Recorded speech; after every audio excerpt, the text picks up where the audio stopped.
గుంటూరు నగరంలో single user plastic ను పూర్తిగా నిషేధించేందుకు గుంటూరు మున్సిపల్ కార్పొరేషన్ చేపడుతున్న చర్యలు అభినందనీయమని పశ్చిమ నియోజకవర్గ ఎమ్మెల్యే గల్లా మాధవి అన్నారు. ప్లాస్టిక్ కాలుష్యం నేడు పర్యావరణానికే కాకుండా మానవాళికి, పశు పక్షాదులకు తీవ్ర ముప్పుగా మారిందని ఎమ్మెల్యే ఆందోళన వ్యక్తం చేశారు. ప్లాస్టిక్ కాలుష్యం నేడు పర్యావరణానికే కాకుండా మానవాళికి, పశు పక్షాదులకు తీవ్ర ముప్పుగా మారిందని ఎమ్మెల్యే ఆందోళన వ్యక్తం చేశారు. సింగిల్ యూజర్ ప్లాస్టిక్ విక్రయదారులకు, వినియోగదారులకు ఇప్పటికే నెల రోజుల క్రితమే నోటీసులు జారీ చేసి అవగాహన కల్పించినట్లు తెలిపారు. ప్లాస్టిక్ భూతాన్ని తరిమి కొట్టేందుకు ప్రతి ఒక్కరూ చేయి కలపాలని, పర్యావరణ పరిరక్షణలో భాగస్వాములు కావాలని పిలుపునిచ్చారు. అందరికీ నమస్కారం అండి. ఈరోజు 18 ఆగస్టు. అయితే నిన్న 17 ఆగస్టు నుంచి జిఎంసి ఆధ్వర్యంలో పూర్తిగా వన్ టైం ప్లాస్టిక్ని బ్యాన్ చేస్తూ చాలా చర్యలు తీసుకోవడం జరిగింది. చాలా సంతోషకరమైన విషయం. ఈరోజు ప్లాస్టిక్ మహమ్మారి మన జీవితాలని దుర్భరం చేస్తుంది అని అంటే అందులో ఎలాంటి అనుమానం లేదు. ఎందుకంటే ఈ సింగిల్ టైం యూజ్ ప్లాస్టిక్ ఇటు పర్యావరణానికి, ఇటు మనకి, అట్ ద సేమ్ టైం మనతో పాటు జీవిస్తున్న ఎన్నో జీవరాశులకి ఎంతో ఇబ్బంది కలిగిస్తూ ఒక్కొక్కసారి ప్రాణాలు కూడా కోల్పోయే పరిస్థితిలోకి ఈ సింగిల్ టైం ప్లాస్టిక్ యూజేజ్ వల్ల కలుగుతూ ఉంది.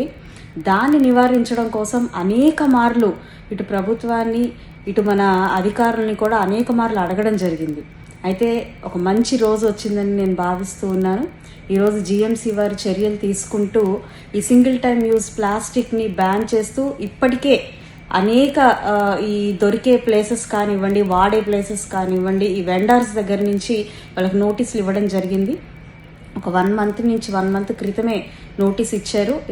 ఇన్ని మైక్రోన్స్ తక్కువలో ఉన్న ప్లాస్టిక్ని, సింగిల్ యూజ్ ప్లాస్టిక్ని పూర్తిగా నిషేధించాలి, వాడకూడదు అని చెప్పి కూడా మనకి చెప్పడం జరిగింది. చాలా సంతోషకరమైన విషయం. దానికి చర్యల్లో భాగంగా నిన్నటి రోజు నుంచి కూడా చాలా వరకు ప్లాస్టిక్ని పట్టుకోవడం కానీ, అంటే దాన్ని ఉల్లంఘించి అది జస్ట్ లైట్గా తీసుకొని దాన్ని ఏముందిలే ఇది ఎప్పటిలాగనే అధికారులు ఏదో చెప్తారు మనం కంటిన్యూ చేద్దాము అని ఒక విధానంతో వెళ్తూ మళ్ళీ దాన్ని వాడుతున్న పరిస్థితుల్లో నిన్ననే చూశాను నేను. చాలా వరకు ప్లాస్టిక్ని సీజ్ చేయడం జరిగింది. చాలా సంతోషకరం. అయితే ఇక్కడ నేను ఇటు వెండర్స్ని కట్టడి చేస్తూనే నేను కామన్ మ్యాన్ నుంచి కూడా కొన్ని కోరుకుంటూ ఉన్నాను. దయచేసి సింగిల్ యూజ్ ప్లాస్టిక్ని వినియోగించడం మానేద్దాం. ఎందుకనంటే పర్యావరణానికి, మనకి అది ఎంతో ఇబ్బందికరమైన పరిస్థితిలోకి తీసుకువెళ్తూ ఉంది. ఇప్పటికే ఎన్నో రకాలుగా మనం చూస్తూ ఉన్నాం. ఇటు పేపర్ల ద్వారా కానివ్వండి, సోషల్ మీడియా ద్వారా కానివ్వండి, సింగిల్ యూజ్ ప్లాస్టిక్ మన ఎంత ఇబ్బంది పెడుతుందో మనం చూస్తూ ఉన్నాము. కాబట్టి దయచేసి ప్రతి ఒక్కరూ కూడా దీనికి సపరేట్గా డెడికేటెడ్ బిన్స్ని, ఇటు వాటర్ బాటిల్స్కి, అదేవిధంగా మన పిల్లలు లేదంటే మనము యూజ్ చేస్తున్న సింగిల్ చిప్స్ ప్యాకెట్స్ వగేరా లాంటివన్నీ కూడా ఒక సపరేట్ బిన్ పెట్టుకొని మనం దాన్ని మెయింటైన్ చేసే ప్రయత్నం చేద్దాం. వారానికి ఒకసారి దాన్ని సదరు శానిటరీ వాళ్ళకి అప్పగించే ప్రయత్నం చేద్దాం. జిఎంసి వారితో మాట్లాడి ప్లాస్టిక్ని మాత్రం ఇళ్లల్లో నుంచి సపరేట్గా తీసుకోవాలి. మామూలుగా మిగతా చెత్తతో పాటు ప్లాస్టిక్ని కలిసి ఉన్నప్పుడు ఆ చెత్తని రిజెక్ట్ చేయాలి అని కూడా వారికి చెప్పడం జరిగింది. వారు దాన్ని కూడా పాటించే ప్రయత్నం చేస్తూ ఉంటారు. కాబట్టి దయచేసి మీరందరూ ఇది సహృదయంతో అర్థం చేసుకొని దీన్ని పాటించాలి అని చెప్పి నేను కోరుకుంటూ ఉన్నాను. డెడికేటెడ్ బిన్స్ ఫర్ ప్లాస్టిక్ అనేది ప్రతి ఒక్కరూ మెయింటైన్ చేయాలి అని చెప్పి నేను కోరుకుంటూ ఉన్నాను.